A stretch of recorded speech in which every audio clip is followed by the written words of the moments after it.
DTB deserve an extra 100,000 for slapping the Kraft cheese craters off of Natalie's face. First things first, did I see Jayla drop Big Taco in the preview for next week? Because if so, I need to make sure I pay my $6.99 on time. Zeus Network Production, bring us to the front, because how many times do we gotta tell y'all we do not need a 10-minute recap of this season, and we damn sure don't need a 5-minute montage of these city trends and edge fashions. Like, y'all could've used them 15 minutes to squeeze in a few fights at the end. When it comes to the jumping out the black truck fashions, the only two people that stood out to me was Jayla and DTB. Everybody else looked stuffed, plucked, and out of luck, and the fashions looked like they bought it from a 2-star vendor down to the Etsy.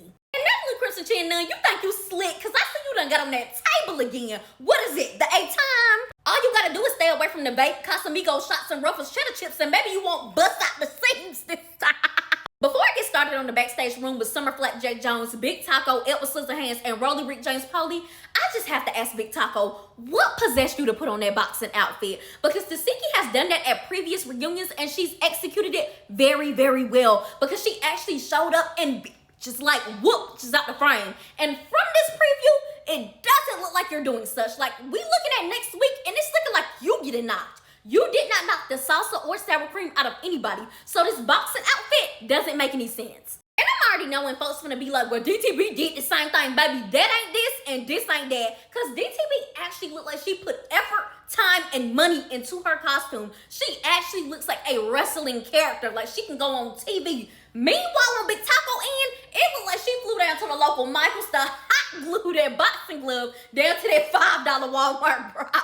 And we all know that 12s already make it look like you wearing a size 17 B-Noir, so I don't know why her tallest decided to throw them on, looking like she got on Shaq's shoes. Rolly Rick James Polly, why did you come out there looking like the baby killer with that Marilyn Monroe 27-piece on? It was giving Frankie Lyman on B12 shots.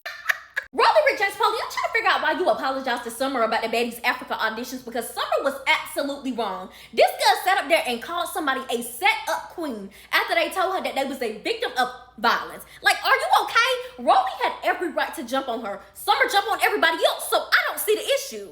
And I find it so funny how Rolly can find sympathy and empathy for folks like Summer, but she can't find it for people like Slim, her actual real friend in real life, somebody that she actually joined Zeus with, somebody that rolled down with her, was in the dirt with her when she wasn't on that table, when she wasn't looking like a BBL on chopsticks, a botched BBL like that. Like, Rolly really kills me. She always opens up her eyes and ears for people like Summer, but she don't do it for folks that's actually riding for her. Like, girl gone. Also, Rolly claims to hate these girls so bad, but does everything in her power to be just like them. Because what made you show up with a dog? All of a sudden, you talking about, oh, my dog gonna whoop Capri. I got the prettiest dog on the show. Nobody had a dog here until Scotty did that. And I don't give Scotty with nothing but the body credit for anything. But come on now, talking about some, yeah, I got a dog with me now. Like, my dog the prettiest, it's gonna whoop Capri. Like, bitch, you want to beat them so bad. You're so jealous. You're so hateful. You think getting on that table a billion times is going to make you look like girls like Jayla and Scotty and the rest of them. It's not, Rolly. You got to fix what's within. Dolly, scoot you and your calcium bag to the front, because why the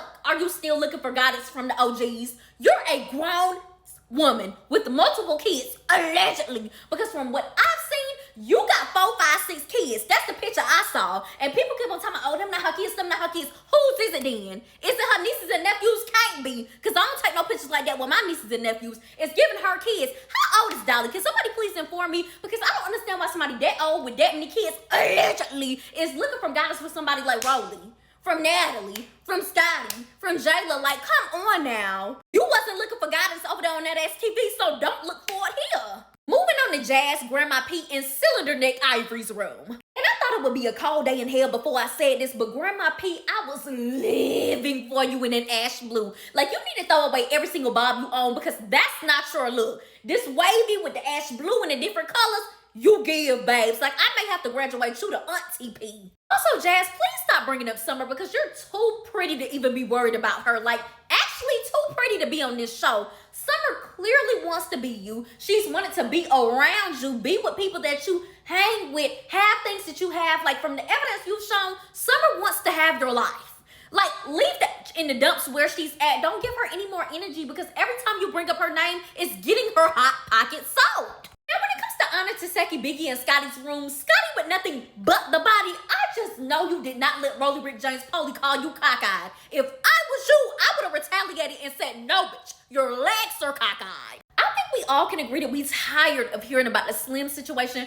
but unfortunately, I'm gonna have to agree with Biggie and Rolly Rick James Polly because Scotty only apologized because the public was eating her ass up. In actuality, in the scene, she heard and saw everything that was happening prior and still walked out there 10 toes down behind that rhinoceros. Like, if 10 people would have jumped on Slim, she would have did nothing in the moment. Talking about some, oh, well, I watched it back and I felt bad. Why do you have to watch something back like that to feel bad? You're not a real girl's girl. Like, come on now. You don't have real empathy and sympathy, Scotty. Talking about some, well, you know, like, I just felt like you did it wrong in the moment and you're my friend and I should stand up for that. Like, ah! And the crazy part is, Anna Mac on the side talking about some, well, she signed up for it. She signed up for it. I don't know what scene y'all talking about. If somebody jumped on her, she deserved it. She signed up to be a slave. Y'all girls got kids.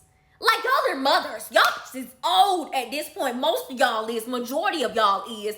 Like, it doesn't matter what somebody signed up for. You don't treat somebody like that. That's common sense. And I don't really care about Anna Mac, the court's bride, saying she gonna jump any and everybody this reunion because the new G's claimed that they hate jumping, but was jumping everybody throughout the season and on the first part of the reunion. Like, come on. Am I the only one who finds it peculiar how Tink the Bleach Monster waited until she was pregnant at the reunion to have an issue with Jayla? Like, girl, where did that come from? Like, Jayla, please stop explaining yourself to a bitch that don't even love herself. All of a sudden got so much mouth since she pregnant. Like, oh, girl, I'ma wait until she dropped that baby and then rock that world. Circling back to Summer Flapjack Jones and Edward Scissorhands, I think it was the lamest ever for them to jump Emma Lord Farquhar Jackson. Like, that girl did nothing to them. She may be funny looking and boring, but it never gave enough for her to get jumped. And it's the fact that Summer jumped up first and was getting worked by Emma Lord Farquhar Jackson in that corner. Like, Emma was working her. You ran at that girl and she twisted your ass around and had you by your hood on your shirt and was bop, bop, bop, bop, bop, bop, bopping.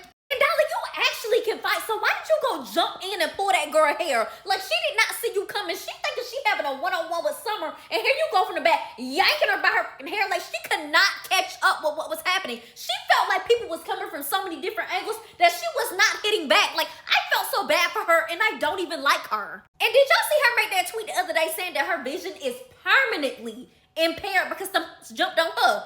Emma, if I was you, I would sue the socks off of Lemmy Pepper ass, allegedly. Now that Crystal Chan come back to the front because the people called me and they said they don't never want you to wear that red number again. Also, when it comes to this mail situation, Natalie absolutely set that girl up. Was Mel online popping it with all the girls? Absolutely. But was Natalie in the back like, ooh, I'm gonna make sure all 10 of them outside waiting on that when she pull up? Yes, and we all know Natalie does that. She's done it before. It's the way she ran up in that girl room already agitated, talking about some, oh my God, what, Mel? Nobody's setting you up. Nobody's waiting for you. And the moment Mel walked down the stairs outside, Ivory was waiting on her. You literally just proved that you was trying to set that girl up. And I'm trying to figure out why Ivory kept saying that Mel was scared. What is Mel scared of? She's knocked you more than you knocked her.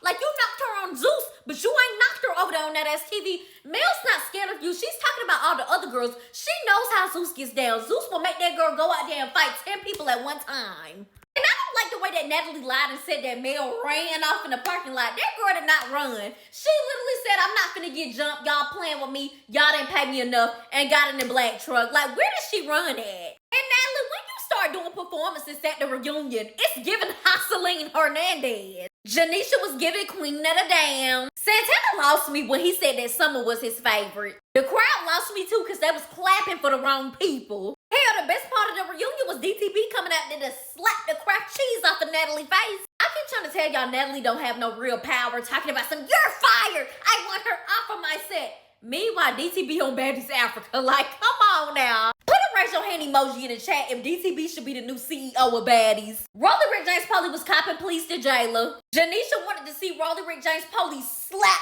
fire out of Scotty with nothing with the body. Biggie the Mucinex Monster could have stayed home. Take the Bleach Monster pregnant. We don't care. Rolly Rick James Polly was fake crying. We really don't care. DTB came back on that stage because Natalie do not run shit, like I said. Talking about somebody ugly and jealous. No, you're ugly and jealous. Matter of fact, you're colorist and jealous. I feel like they playing with my $6.99 because we really could have saw DTB and Rolly go at it 5, 6, 7, 8, 9, 10 times. Like, come on.